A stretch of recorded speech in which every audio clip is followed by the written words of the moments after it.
Hi, and welcome to my sewing room.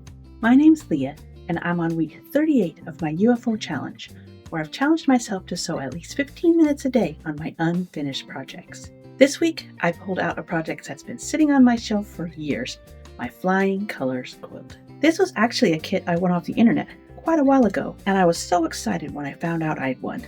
I was even more excited when it finally arrived. I remember looking at all the different fabrics thinking how cool they were, but then I let it sit, because every time I looked at it, I thought it looked really complicated, and I just wasn't ready to jump into that yet. But a few weeks ago, I was finally ready. I had pulled it out along with some other projects, and I spent a good chunk of time cutting everything out and storing it for later. When I pulled this UFO a few weeks ago to cut it out, I had no idea it was going to be up next on my UFO challenge. But I'm sure glad I took the time to cut out all those pieces, because now it's ready to sew. When I opened this one up a couple weeks ago and started cutting it out, I quickly realized this quilt is one of those projects that looks way more intricate than it really is. This quilt is made up of quarter log cabin blocks, which are quick and easy to sew. Once I started, I felt like I could knock this quilt out in no time. For my first sewing session, I double-checked the pattern and started on a set of pink blocks. I like to sew early in the morning before work sometimes, and I must not have been fully awake yet, because as I was sewing, I ended up sewing the fourth round onto the wrong side of the block. But instead of trying to fix it right then, I set that batch aside and figured I'd unpick it later during my ride to work.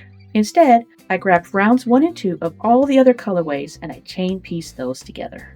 After a quick press, that felt like a good stopping point.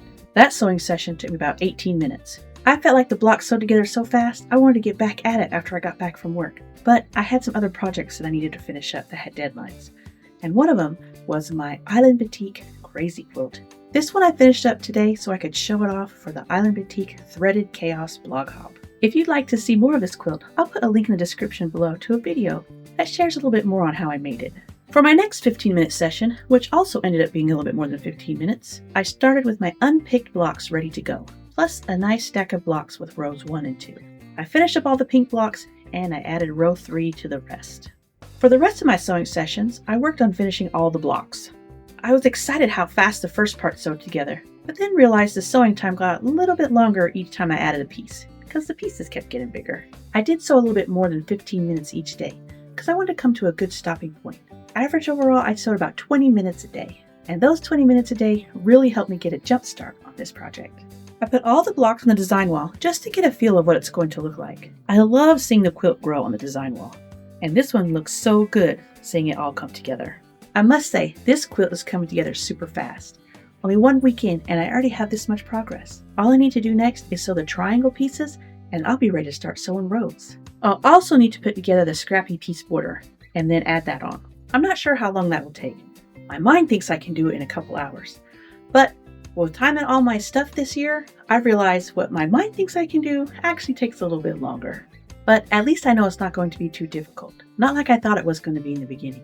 Looking back, I wish I would have pulled out the pattern sooner and looked over it and realized it's not as hard as I thought it was going to be. Have you ever had a project like that? One that looked totally difficult, but once you started, it was actually quite doable. If so, let me know in the comments below. I'd love to hear about it. And thanks so much for following along, and until next time, happy sewing.